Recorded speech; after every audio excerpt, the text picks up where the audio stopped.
অর্ধ মৎস্যাসন করার জন্য সুখাসনে বসে আছি। সুখাসন থেকে রাইট পাটাকে তুলে লেফট হাঁটুর উপর এইভাবে রাখবো, মেরুদণ্ড স্ট্রেট দেখা যাচ্ছে এইভাবে। সুখাসনে বসেছিলাম, সুখাসন থেকে রাইট পাটাকে তুলে লেফট ঘুটনার কাছে দেখা যাচ্ছে।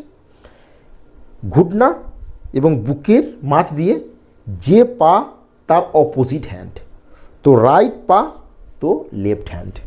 এখন ঘুটনা আর বুকের মাঝ দিয়ে এইভাবে নিয়ে গিয়ে ধীরে ধীরে দেখা যাচ্ছে, ধীরে ধীরে পাটাকে ধরে ফুল শ্বাস নিয়ে শ্বাস ছেড়ে এইভাবে টুইস্ট করব। বোঝা গেছে? এটাকে বলা হয় অর্ধ মৎস্যাসন। এখন শুরুর দিকে আমরা যদি এই অবস্থায় আসতে অসুবিধা হয় তাহলে আপনি এইভাবে করবেন। বোঝা গেছে? এবং এইভাবে টুইস্ট করে ধীরে ধীরে শ্বাস নেবেন এবং ধীরে ধীরে শ্বাসকে ছাড়বেন। এই আসনকে 15 থেকে 30 সেকেন্ড হোল্ড করতে। শুরুর দিকে অসুবিধা হলে আপনি 3 থেকে 5 সেকেন্ড হোল্ড করবেন।